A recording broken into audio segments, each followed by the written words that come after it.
Beginning our broadcast with the recent historic flooding, farmers across Nebraska continue to assess what this growing season and future ones will look like. At the same time, Nebraska Extension response teams and crop educators are finding the best ways to meet the needs of their communities too. Market Journal's Bill Dodd has more from Fremont, Nebraska.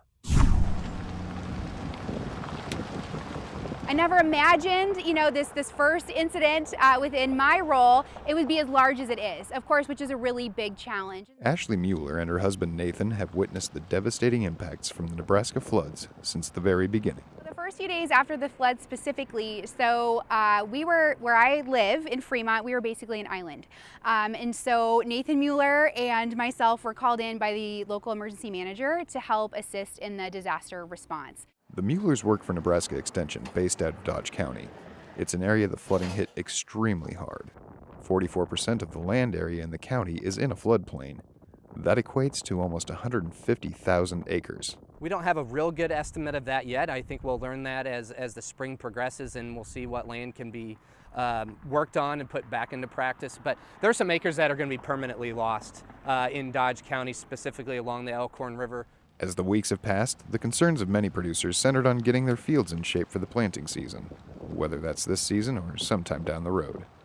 Due to the enormity of the situation, recovery will take a long time. I think we'll have some prevent plant acres, some acres that won't go into production this year, maybe not next year. Long term is some of those fields that we are going to rehabilitate hopefully with funding from USDA that producers are working with. Sand. So if it's less than 2 inches of sand, not a big deal. If we're talking over 8 inches of sand, we're talking about moving it, and that becomes pretty costly. As we start to look at the long-term recovery of Nebraska in general, each county and community will be on a different timeline, which is going to make this a bit of a challenge when we think about the recovery side and getting back to that new normal. But I also think it's a really great opportunity for Nebraska Extension, the university, and those local partners to really determine what those needs are and what they look like, and then develop some really key and critical goals and processes to meet those. Growers are encouraged to speak with their crop insurance agent to discuss planting options and what's needed to rehabilitate the soil. If it looks like you won't be growing your regular crop this year, planting cover crops and taking the steps to regain soil fertility is a good first step. If you can get those fields sampled, that would be helpful, but probably the safe choice might be looking at some starter fertilizer in place this year, especially for phosphorus.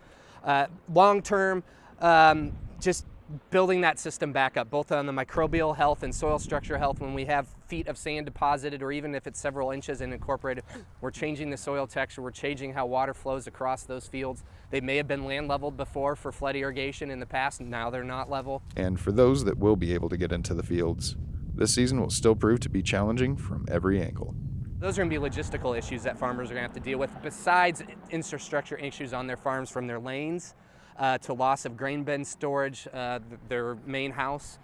So it's going to be a long road to recovery, and I think the main thing that growers need to go, there's agencies and people available to help. And if you're having issues, don't be afraid to ask for help. I think that's the one thing about the Nebraska Strong motto is be strong enough to ask for help too. Reporting for Market Journal, I'm Bill Dodd.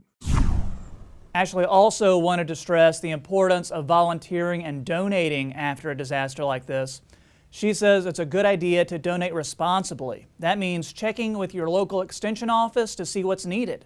She says you can never go wrong with a cash donation, and cash is something that can still be used months after a recovery timeline has been established.